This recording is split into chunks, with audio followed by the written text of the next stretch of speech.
Chapter 15. The next day at school, I told Lupe all about Annie, the reporter. I could tell she was super disappointed to have missed out on the opportunity. So I hoped the excitement of our new club would cheer her up. At recess, when I led her over to the tree, there weren't 3 kids there were 6. Terena, Tomas, and Jorge had each told a friend. Our club was growing. Lupe grinned and got out her sketchbook to draw our new club logo while I welcomed the new members, Rajiv, Hector, and Sophia, under the tree. Once we were all introduced, we decided on the club rules. Be gentle, be kind, say what's on your mind, and cone of silence. As far as number 2 went, I wasn't sure how much Lupe wanted to tell the group. When it was her turn to share, she talked about how her grandmother was sick in Mexico, but she couldn't visit her. Why can't you visit her? Sophia asked. Lupe gazed at the leaves that had fallen on the ground. I immediately jumped in. Because there are cars in the shop, right, Lupe? Lupe quickly nodded. Yeah, and also my parents work all the time. About halfway through recess, Jason strolled over to our group. Can I join? He asked. I looked to the others, who politely scooted over. Lupe scooted the slowest, moving like a sloth. I knew she wasn't crazy about him being there, but were no hard and fast rules about who could join. Kids for kids. It was a club for everyone. That was the whole point. What are you guys doing? Jason asked. Having some sort of meeting? I nodded. Yep, this is our new club. Jason looked amused. And what do you do in this new club? He asked. We talk about what bothers us, Tomas told him. Jason's eyebrows jumped. That's it?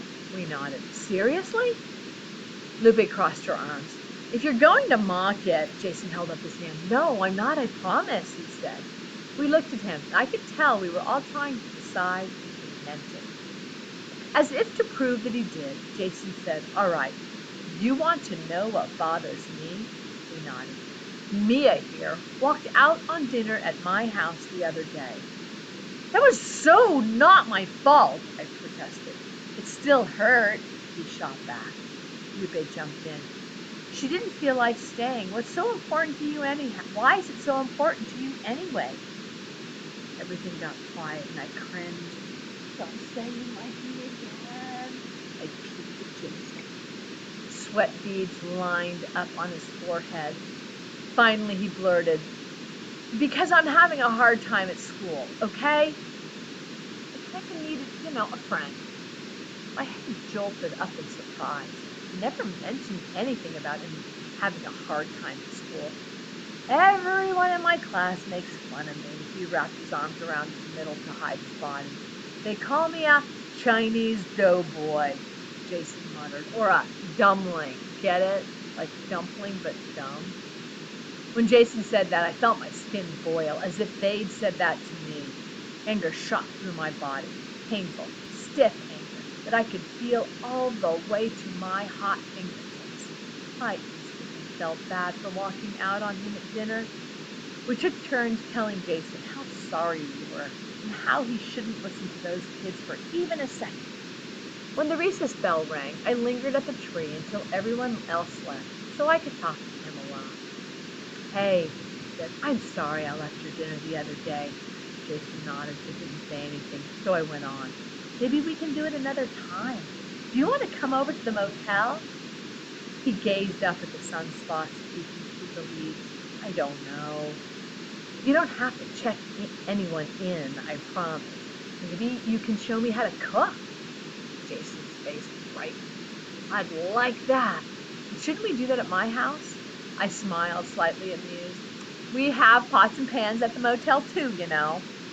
I thought about our new club on the way home. I'd had no idea that Jason was suffering so much in school. Why didn't he tell me about that day when I came over? It was amazing what people kept all locked up inside and what they let out under a breezy tree. When I got back from the motel, I found a piece of mail waiting for me.